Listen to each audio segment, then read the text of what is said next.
Kita buka lagi dalam 1 Petrus pasal 1 ayat 39. Saya terus diingatkan oleh Tuhan di firman Tuhan ini luar biasa sekali. 1 Petrus 1 ayat 9. Mari kita lihat di kita mau belajar ini sungguh-sungguh supaya sampai kamu mengerti kenapa kamu percaya sama Yesus sebagai Tuhan dan Juru Selamat. Mari kita baca ayat ini 1, 2, 3. Karena kamu telah mencapai tujuan imanmu, yaitu keselamatan jiwamu. Sekali lagi bacanya kuat, 1, 2, 3.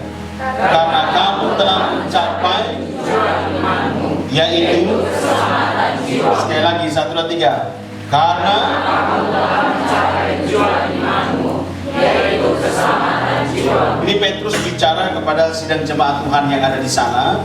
Ya, kamu perhatikan. Tujuan dari kita percaya Tuhan Yesus bukan hanya sekedar kita dapat berkat. Tujuan kita percaya sama Tuhan Yesus sebagai Tuhan dan Juru Selamat, sekali lagi, bukan karena supaya kita dapat berkat, bukan supaya kita dapat kerja, bukan supaya kita dapat jodoh, bukan supaya kita hidup lebih baik. Kasih tahu, kalau percaya Tuhan Yesus itu pasti hidup lebih baik. Ya, amin. Siapa yang bilang tidak? Semua pasti lebih baik, amin. Apa yang lebih dahulu baik? Hatimu. Ketika kau percaya sama Yesus, yang diperbaiki di luar adalah hatimu dan pikiranmu. Bukan langsung lu diberkati Tuhan. Aduh, ada orang yang cari Tuhan itu karena dia mau diberkati. Dia datang bergumul tiap hari di hamba Tuhan, doa penglihatan kiri kanan, doa cek terus, ini saya dapat kerja kapan, jodoh saya ini seperti apa. Coba lihat sebelah kiri kanan, baik juga, tapi ya. Tapi kalau kita sudah dapat, pasti kita tidak akan di hamba Tuhan. Nah, kenapa?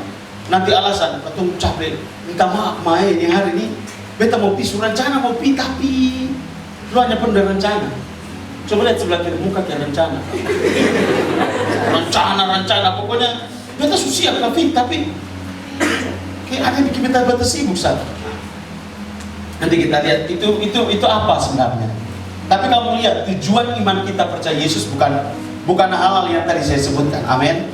Bukan karena saya mau sembuh dari sakit saya harus percaya Yesus hari ini. Ya. Ada orang yang tidak percaya Yesus dengan baik. Dia sakit, dia pergi berobat sembuh tidak. Jadi jangan pernah alasan bilang saya percaya Yesus pasti saya sembuh. Amin. Percaya Yesus pasti sembuh. Tapi kebanyakan orang waktu ada sakit cari Yesus, waktu dia disembuhkan tidak cari Yesus lagi, betul tidak? Wih, saya kalau percaya Yesus pasti saya dapat uang. Amin. Tapi waktu pas dapat uang masih ingat Tuhan Yesus? Sorry, belum tentu, betul tidak? Karena tujuannya adalah supaya dapat uang. Karena percaya Yesus supaya dapat uang. Percaya Yesus supaya diberkati. Percaya Yesus supaya sembuh. Percaya Yesus supaya dapat jodoh. Waktu pas dapat jodoh, lu sibuk urus dukun jodoh. Lu tidak sibuk urus Tuhan. Coba lihat sebelah kiri kanan. Makanya tujuan lu percaya Yesus bukan itu semua. Amin. Saya percaya Yesus supaya saya ranking 1. Ranking 1 belajar. Belajar. Coba lihat sebelah kiri. Belajar.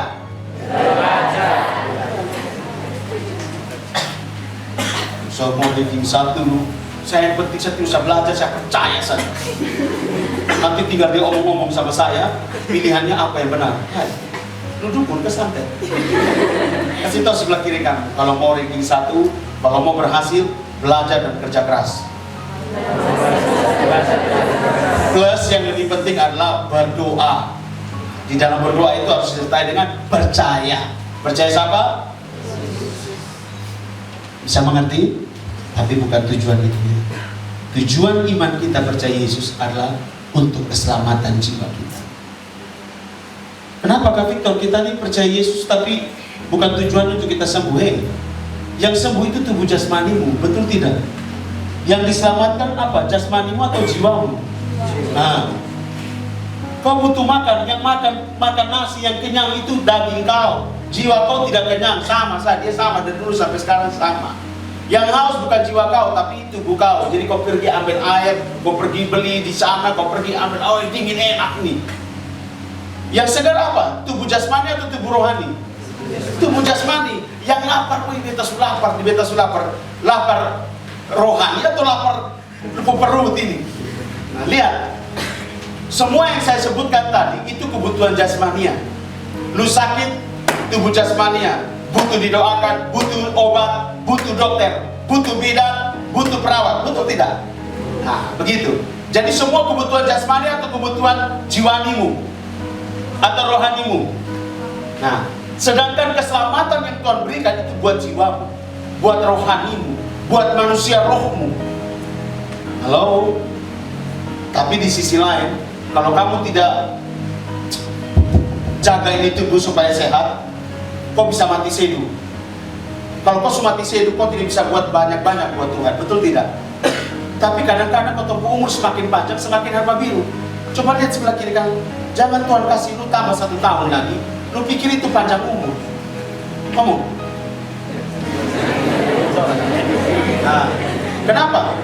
Ya itu bukan panjang umur, waktumu sudah semakin singkat. Lu kurang. Manusia diberi umur itu dulu 930 tahun. Dari Adam ya, ada 960 tahun, turun menjadi 150 tahun, turun menjadi 70 tahun. Ya, sudah lebih itu dia punya kesusahan adalah menderita. Jadi mahkota orang tua penderitaan.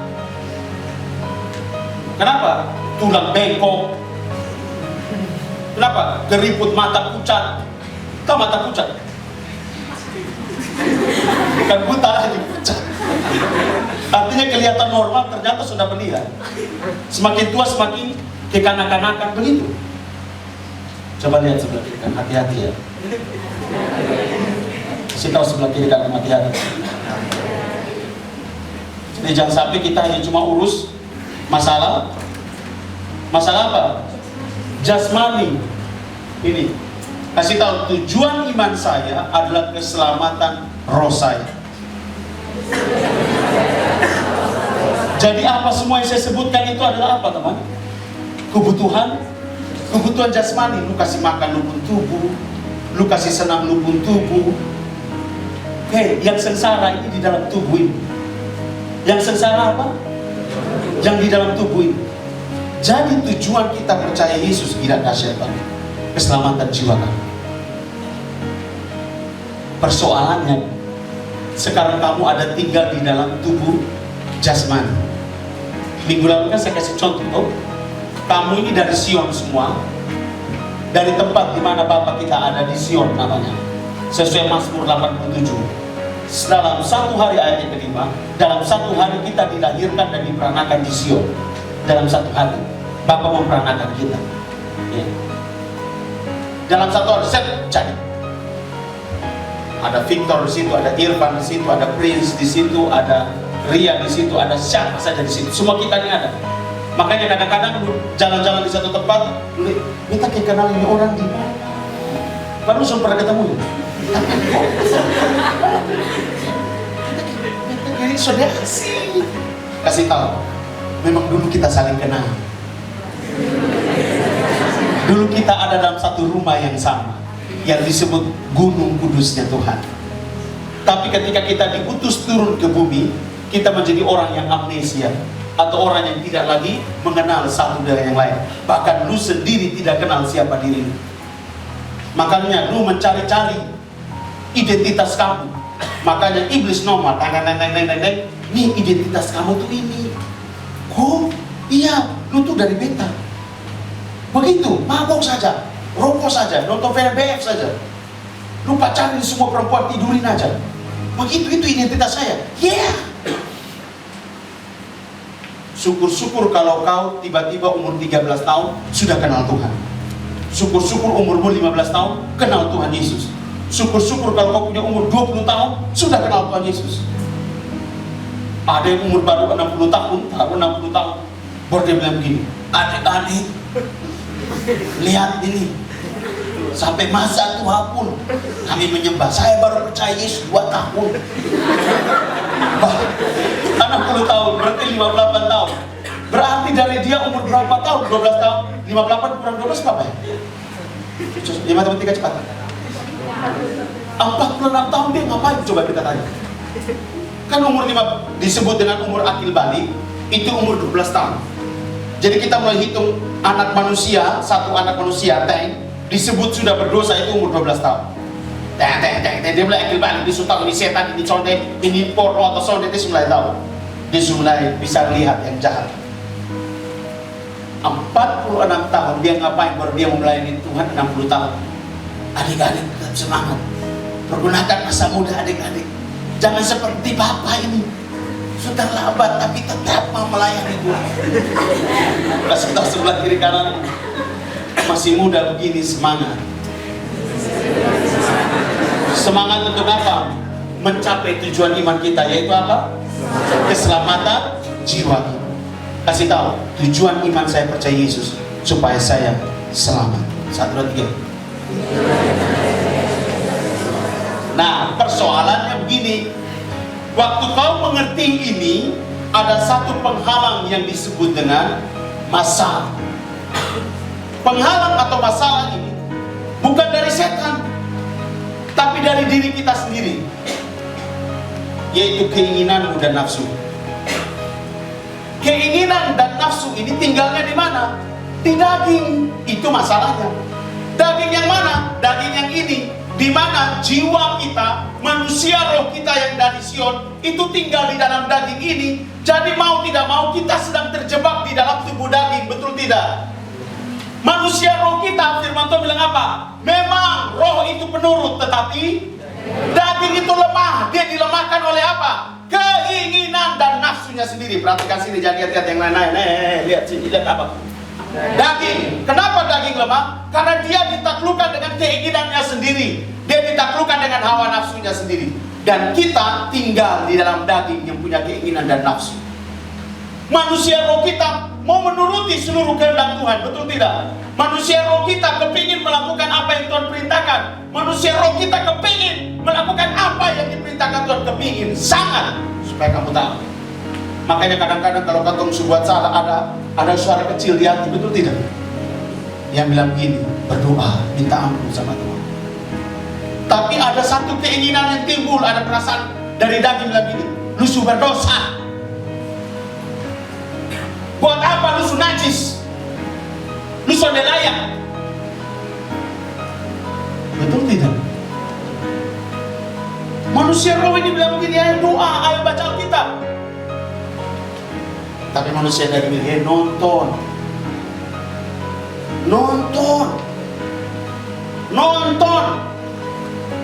Pas buka pintu, oh iya ya Tuhan, mengerti. Tuhan, beta kesal sih, film misalnya. Beta lihat episode, tapi sedikit lah Tuhan. Dia hati lagi, doa sudah. Tuhan, saya berdoa di sini, di depan TV. Lu berdoa apa depan TV? Pas iklan itu baru doa. Pas mau masuk itu sudah tahu iklan berapa, lu hitung toh. Pas sudah mau masuk dia punya film, terima kasih Bapak, kau baik. Amin. Kasih tahu. Lu pikir lu pembaban mainan kok. Tanpa kita sadar kita sering begitu, betul tidak? Kadang-kadang begitu tidak? Ya toh? Pilih teman yang lagi ajak kau jalan, atau pilih waktu untuk kau berdoa sebentar. Berani tidak kau bilang, tunggu sebentar, saya berhadapan dengan Tuhan saya. Tunggu di situ. Atau kau bilang begini, Tuhan, tunggu kita tahu menjadi habis berbeta masuk doa. Mana yang biasa kau buat yang mana? Yang pertama atau yang kedua? Kamu lebih perasaan dengan manusia atau dengan Tuhan? Manusia. Itulah daging. Di dalam diri ini terus desak kita untuk melayani Tuhan, betul tidak? Terus desak kita hati ini untuk memuji Tuhan, untuk berbuat sesuatu yang menyenangkan Tuhan. Tetapi ada yang disebut masalah, penghalang, yaitu daging sendiri. Kita boleh sayang ini daging, bikin sehat bugar. Di dalam tubuh yang sehat ada jiwa yang kuat. Di dalam tubuh yang sehat ada jiwa yang kuat. Itulah ibadah. Tidak mungkin lu jiwa sehat, ada orang yang pergi angkat begini, lu lihat di gym Tapi kamu tahu dia angkat begini tapi sukanya sesama. Dia angkat begini, badan besar. Selamat siang. Malasnya.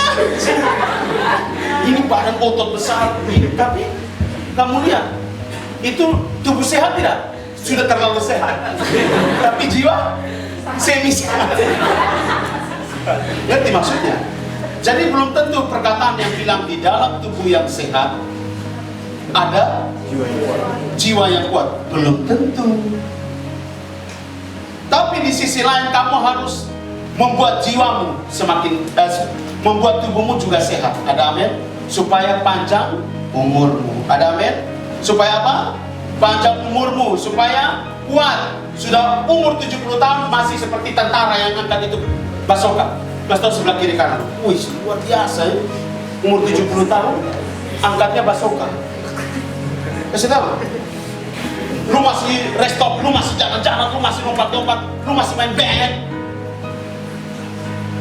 Irfan umur berapa? 170.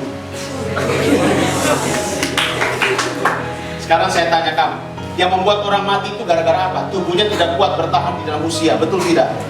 Tuhan itu yang mempunyai nafas. Tuhan bisa memberikan kamu nafas itu panjang kalau kau punya tubuh ini kuat untuk bertahan di dalam dunia ini. Manusia itu diberi satu batas waktu dari 900 tahun turun menjadi 150 tahun, turun menjadi 70 tahun. Tapi bagaimana kau bisa sampai kepada 100 tahun? Menjadi 200 tahun lagi? Bisa, sangat bisa. Tergantung kamu bagaimana membuat tubuhmu menjadi sehat. Tapi ingat, harus diikuti dengan jiwa yang sehat. Jangan lu sudah benar, hidup benar, karena lu berdoa Tuhan bikin saya panjang umur, lanjut usia, saya sehat semuanya, walafiat. Tapi waktu lu sudah hidup benar dengan Tuhan, karena lu panjang umur, lu bikin rusak lu sendiri. Lebih baik, lu sehat-sehat, sehat rohani, sehat jasmani, habis itu lu mati. Supaya apa? Masuk surga, betul tidak? Kadang-kadang waktu ikut Tuhan tapi terlalu panjang umur, akhirnya mau kepingin yang lain, di dunia belum selesai di sana. Saya coba-coba, betul tidak? Kasih sebelah kiri kanan, hati-hati ya. Ingat, tujuan iman kita keselamatan jiwa kita. Tapi kita terjebak di dalam tubuh daging. Di dalam tubuh daging ini ada yang namanya keinginan dan hawa nafsu. Itu yang kita perangi, itu menjadi persoalan besar. Ya, itu menjadi apa? Persoalan besar. Kau rindu ketemu Tuhan, tapi dagingmu tidak rindu ketemu Tuhan. Jiwamu mau melayani Tuhan, tapi dagingmu menghalang-halangi kamu. Betul ke saudara? Nah, kamu baca dulu dalam 1 Petrus pasal yang kedua ayat yang kelima. Ketika kita ini sudah ulang-ulang saya sampaikan, Tuhan terus desak saya untuk sampaikan ulang terus kepada kamu, supaya kamu menjadi anak muda yang punya nilai juang yang kuat di dalam Kristus Yesus Tuhan.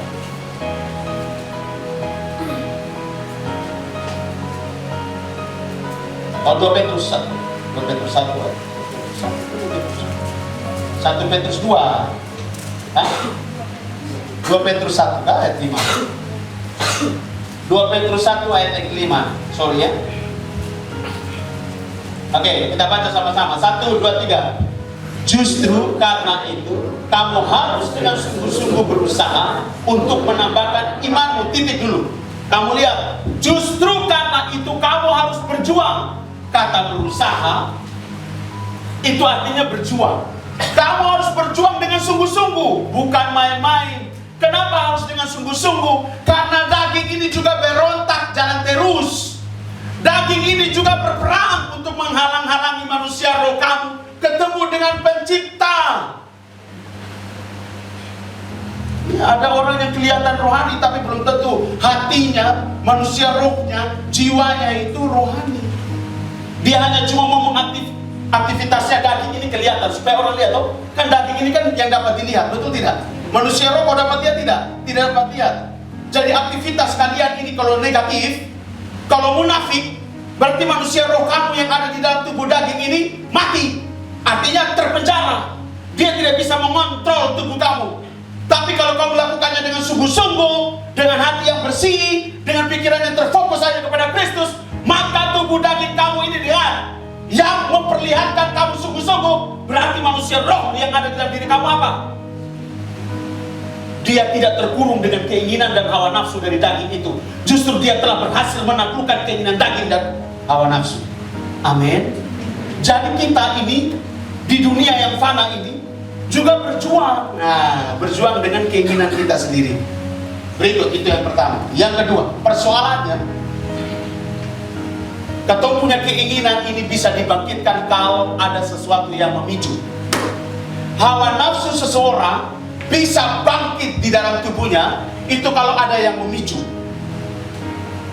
Lu bisa nafsu kalau ada orang yang jalan telanjang bulat sekeliling kamu.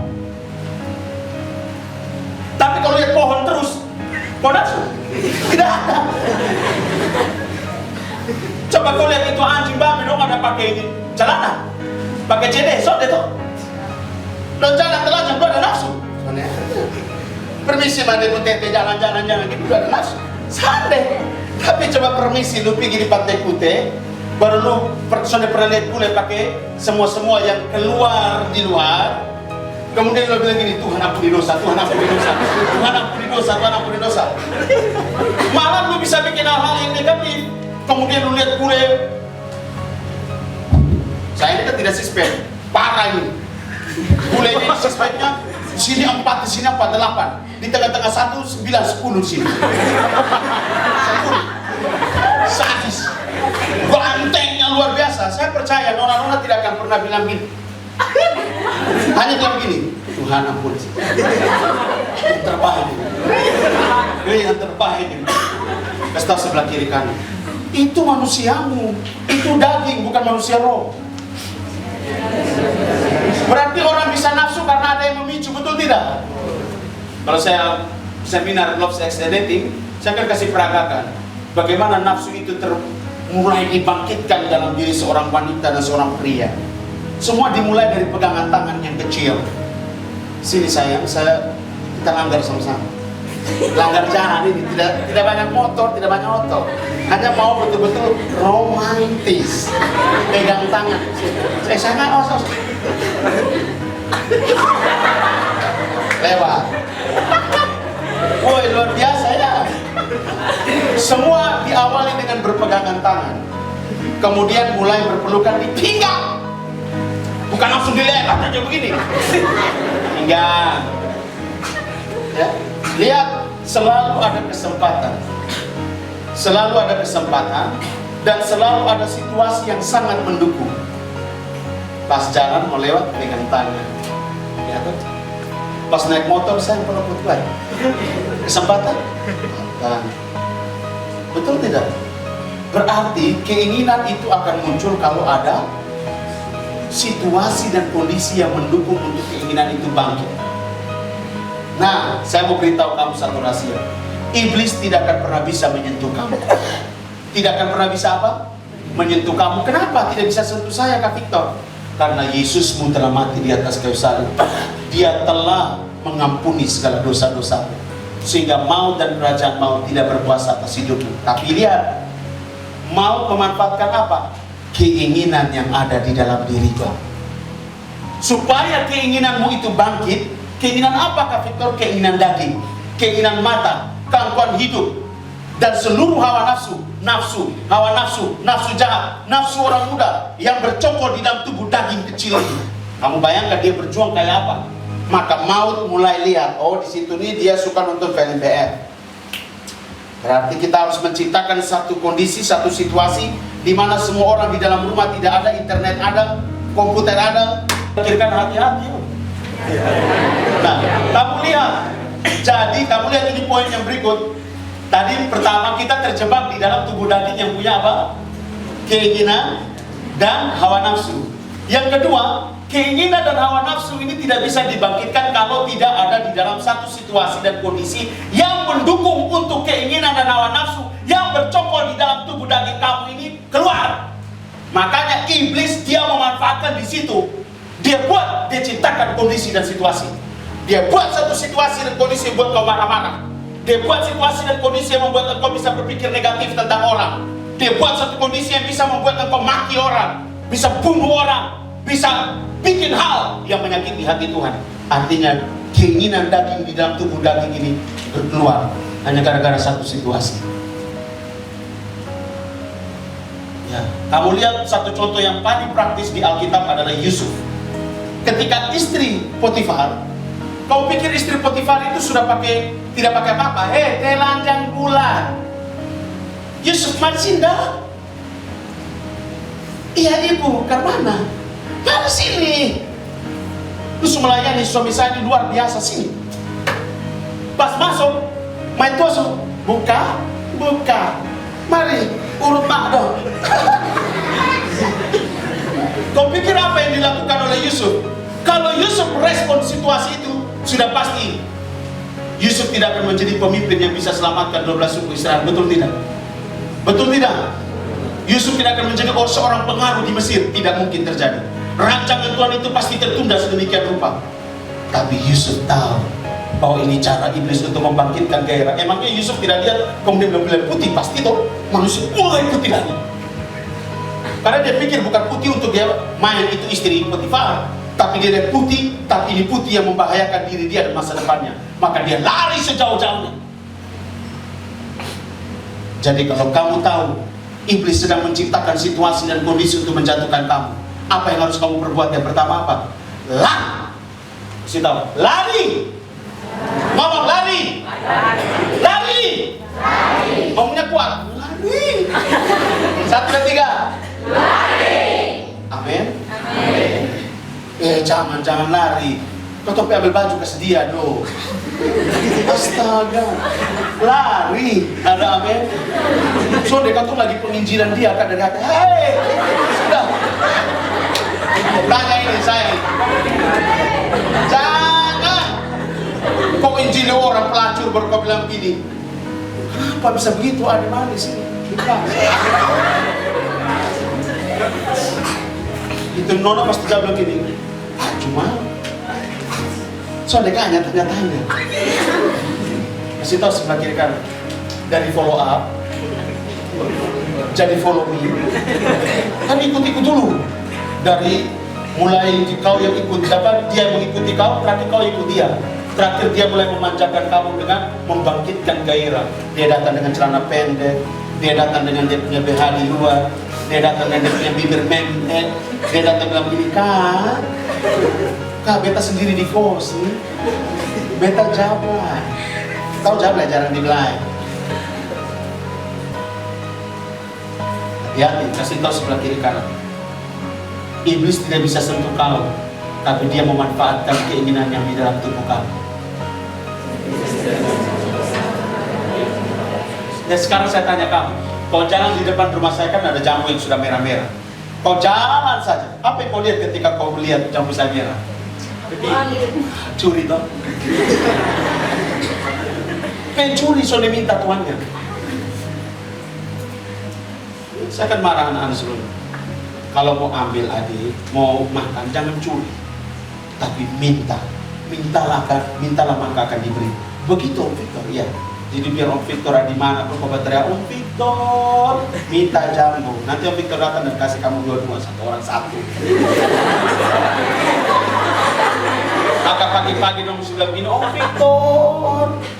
Saya permisi di kamar mandi juga, istri saya bilang gini, kakak itu ada orang panggil. Panggil apa? Tahu, dong panggil Om Victor. Saya pikir itu ada berbaris. Kami minta jamu, seperti apa yang kita ngomong. Maka saya bilang, virus, ambillah jamu. Bagilah mereka satu orang dua. Sudah, Om Victor kami mau yang itu belum masak, pakai otak. Datang itu kalau sudah merah-merah. Tapi sebelumnya apa? Curi terus, datang dulu lempar, tidak boleh curi. Tapi lihat, kau jalan di orang rumah ada mangga masak, di dalam hati kecil. Bukan bilang ini beta minta, soalnya ada. Mana? Itu refleks atau dibuat-buat atau refleks? Itu daging, kamu ngerti tidak? Mata ini lihat langsung kepingin, betul tidak? Itu daging, gila. Tanpa kamu sadar ya, iblis menciptakan suasana dan situasi dan kondisi pas lu lapar, pas ada mangga masak, pikir apa coba? Om, kita kenal, nanti perbaiki tahu dia. Betul kok Sonde, biasa kan begitu. Ambil dulu baru lapor di belakang, tidak bisa, pencuri itu namanya. Tetap dosa. Jangan sampai lu mati mau naik ke surga, lu tertuanya gara-gara mangga 2 biji. Kenapa? Mangganya tagae di sini. Satri bisa naik, ini Tuhan, Satri bisa naik.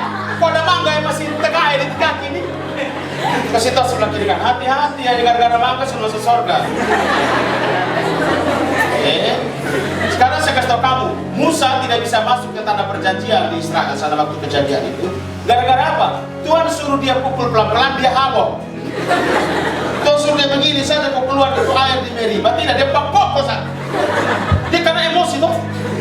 Lihat, situasi dan kondisi memang mau tidak bisa kuasai Musa, tapi dengan keinginan di dalam diri Musa yang diam di dalam tubuh daging ini bisa dimanfaatkan dengan segala keinginannya. Itu menjadi persoalan, teman.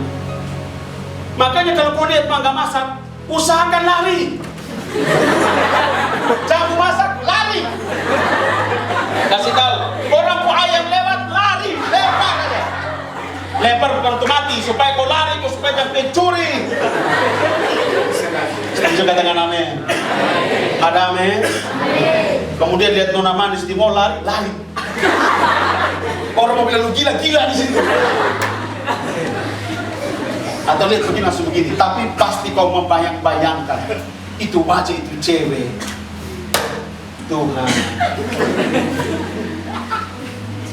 Kenapa Farel? Ya kan? Berarti itu apa? Daging atau roh? Daging tanpa kita sadari. Dan kita berpikir bahwa itu tidak apa-apa. Kita kan punya mata untuk menikmati. Menikmati apa? Dari hal kecil saja kau sudah membiasakan kau punya mata untuk melihat yang tidak baik. Ingat, mata itu pelita tubuh. Jikalau kau melihat yang baik, maka teranglah tubuhmu. Jikalau matamu melihat yang gelap, maka gelaplah seluruh tubuhmu. Nah, untuk bisa melihat yang baik, mulailah dari hal yang kecil-kecil. Untuk lihat yang tidak baik, mulai juga dari yang kecil-kecil. Dengan pemahaman yang umum, orang biasa bilang, oh mata itu kita punya. Kita mau lihat, kita mengagumi ciptaan Tuhan. Kau mau gigi, kau mau kosong. Kau mengagumi habis kau berzina di dalam hati kau. Suruh saya nikah dulu baik ya. Supaya beta pas mau begini, beta dapat lihat ini nona. Enggak, ini dia besalam setekan pas dia mau. Pas tahu sebelah kiri dia pakai otak. Ngomong dulu sebelah kiri pakai otak. Atau berpikir, dulu mungkin dia senangga beta, sekarang beta punya mobil, beta punya rumah, beta usaha bagus. Hai, siapa yang mau dekat dengan beta? Itu daging atau sombong? Dua-dua, daging dan sombong. Kalau selalu pilih antara satu ya. Sudah kedagingan lagi tambah dengan kesombongan lagi. Benar-benar neraka kan? Kasih tahu sebelah kiri kan, hati-hati, iblis bisa berbuat situasi untuk membangkitkan keinginan dan nafsu di dalam diri kamu. Nah, saya mau kasih contoh kamu, ini unik sekali tentang pribadi Tuhan Yesus. Saya masuk di poin yang ketiga. Belum dia bicara, ini saya kasih tahu kamu contoh-contoh supaya kamu ngerti. Ketemu Tuhan Yesus 40 hari, 40 malam dia berpuasa, dan pada hari terakhir dia berpuasa, dia duduk di mana? Dan dibawalah maut. Iblis kan bawa dia. Duduk. Dia pegang-pegang ini batu. Sekarang saya tanya kamu, kenapa iblis bisa bilang begini? Rubah sudah, lu lapar toh? Rubah sudah itu batu jadi roti. Lu lapar, beta tahu lu lapar. Iblis tahu tidak Tuhan lapar? Lihat, iblis tahu tidak lu pas lapar pas ada mangga. Iblis tahu, makanya dia mengarahkan matamu kemana? Gila, makanya kau harus ngomong sama mangga itu. Manusia bukan hidup karena mangga. Kamu lihat apa yang dijawab oleh kitab Tuhan Yesus bilang apa? Ingat, manusia hidup bukan dari roti saja, tetapi dari firman yang keluar daripada Bapa. Bisa nangkap sampai di sini. Iblis saja tahu apa yang menjadi keadaan Tuhan Yesus. Lapar. Makanya manusia selalu terjebak dengan apa? Perut. Bicara perut, bicara finansial. Bicara perut, bicara tentang ekonomi. Bicara perut, bicara soal tentang kebutuhan sekunder, primer, tersier, segala macam. Itu bicara perut. Makanya kamu harus mulai melatih diri kamu, ya, untuk membiasakan diri kamu hidup dalam kesederhanaan, supaya daging itu tidak bergejolak. Ada amin. Di kedua kali, yang kedua dia bilang apa? Beta bawa lu ke satu tempat yang tinggi, dan beta akan memperlihatkan segala sesuatu yang indah, kekayaan seluruh dunia ini. Tetapi ada satu syarat, kau harus tunduk dan menyembah kepadaku, maka aku akan memberikan semua kekayaan ini. Dia lupa bahwa yang menciptakan semua ini adalah Yesus kita. Gila. Dia pergi lagi bawa Tuhan Yesus pergi ke bumbungan bait Allah yang paling tinggi. Hei, jatuhkanlah dirimu. Bukankah ada yang tertulis bahwa malaikat-malaikatnya akan menopang engkau supaya engkau tidak terantuk kepada batu? Mari, lompatlah engkau. Yesus jawab apa? Jangan kau mencobai Tuhan Allah. Kau pikir apa? Gila ya. Semua itu mewakili keberadaan manusia. Mata lihat yang bagus-bagus, mata lihat yang penuh dengan harta, benda, kekayaan, segala macam. Tergiur tidak? Oh, daging ini butuh makan, daging ini butuh perhiasan, daging ini butuh doi, daging ini manusia roh tidak butuh. Ngomong, manusia roh tidak butuh makan, tidak butuh berdoa, kau baca Alkitab, kau melakukan kehendaknya. Manusia roh kuat. Tapi kalau manusia daging, makan enak, pergi ke Twins, pergi ke ini ikan dicari-cari, kita dicari-cari, makan enak misalnya. Habis itu terus sakit. Kau makan besar begini, keluar aja sepotong-sepotong gitu. Warnanya bukan sama hitam, kuning. Kemudian hijau sekali. Kau siram deh hijau nih. Tapi masuk tadi enak, betul tidak? Baru kau bangga, ini enak. Kasih tahu sebelah kiri kamu, yang enak itu daging. Nah, sekali lagi, Tuhan Yesus punya contoh sudah dilihat, Yusuf punya contoh sudah kalian dengar. Apa yang harus kami perbuat, David? Lihat ini. Tambahkanlah imanmu dengan beberapa pulang rumah baca, supaya kau menjadi kuat dan bisa menekan daging kamu.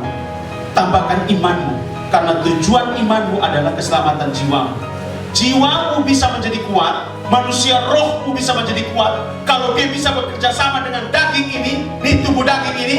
Untuk apa? Berjuang bersama-sama, menambahkan imanmu kepada kebajikan, kebajikan kepada pengetahuan. Belajar firman Tuhan supaya ketika kau melakukannya, kau melakukan dengan pengertian yang benar. Amin. Pengetahuan terus, ayat yang ke-6 terus.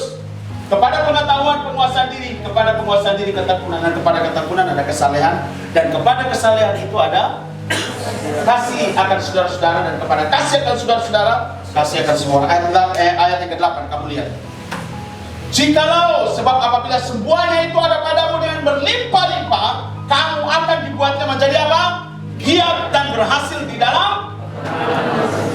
Ketika kamu menjadi punya pengenalan yang benar akan Kristus, kamu tidak akan pernah gampang dibodohi dengan situasi, kondisi yang diciptakan oleh maut untuk membangkitkan keinginan daging, mata, dan kemampuan hidup, dan semua hawa nafsu yang bercokol dan berdiam di dalam daging ini. Makanya kejarlah untuk engkau mengenal Kristusmu, Yesusmu.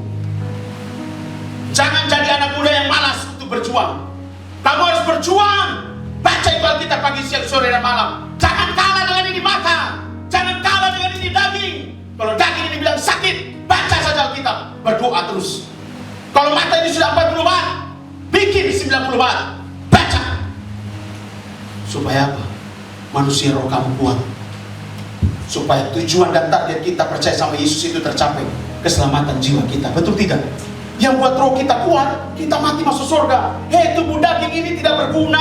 Kalau sudah mati dia, tubuh daging dimakan ulat. 1 minggu mulai dia membengkak, kemudian dia mulai pincang, kemudian dimakan oleh ulat-ulat kiri kanan. Babil datang, tinggal tengkorak dan rambut kau. Itu kebanggaan kamu. Jangan piara ini. Pastikan bahwa apa, saudara? Manusia roh itu bisa pulang kembali ke tempat asalnya. Setuju? Katakan amin. Berjuang sudah. Jangan terlalu memokok. Kalau Yusuf bisa lari, tinggalkan istri Potifar, karena dia mengenal Yesus. Dia mengenal Bapa pencipta langit dan bumi. Amin. Makanya dia bisa lari. Kalau orang tidak kenal Tuhan, ini kesempatan.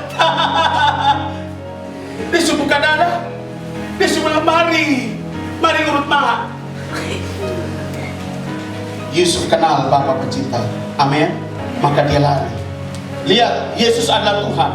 Dia tahu apa yang harus dikerjakan oleh anak manusia. Lihat, kau lapar toh, makan, rubah batu itu jadi roti. Manusia bukan hidup dari roti saja, tapi manusia hidup dari firman. Kenapa? Karena kita nih yang akan pergi pulang itu kembali ke Bapa, bukan manusia daging. Makanya manusia ini bukan hanya makan nasi, makan daging, makan ikan, makan tempe, makan tahu. Kan itu saja. Karena ada bagian lain, yaitu manusia roh yang harus kau beri makan dengan firman Tuhan.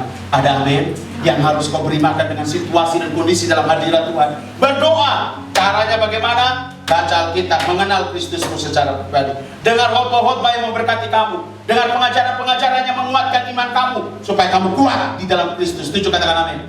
Kasih tahu sebelah kiri, kamu pasti bisa. Ada amin? Jadi yang menghalangi kita untuk mengenal Yesus siapa? Kasih tahu, daging. Daging kita, ngomong, daging saya ternyata. 1, 2, 3. Jadi kamu jangan bilang ini karena setan. Setan itu tidak bisa. Yudas 1 ayat 6 itu ada hukumnya. Ada hukumnya. Dengar ini baik-baik. Ada hukum. Yudas 1 ayat 6 bilang begini, ada batasan demi batasan yang sudah diberikan oleh Bapa. Kalau maut berkuasa atas dunia orang mati, Bapa kita berkuasa atas dunia orang hidup. Itu sudah hukum. Maut tidak berkuasa atas dunia orang hidup, artinya kepada hidupmu dan hidupku. Setuju, katakan amin. Maut hanya berkuasa di dunia orang mati. Halo, hanya di dunia orang mati, tidak lebih dari itu. Tapi lihat, maut bisa menciptakan situasi dan kondisi untuk membangkitkan keinginan, bisa membangkitkan hawa nafsu di dalam tubuh kamu. Supaya apa? Kamu menyakiti hati Tuhan, pencipta kita, Bapa kita yang telah mati di atas Golgota. Itu targetnya dia.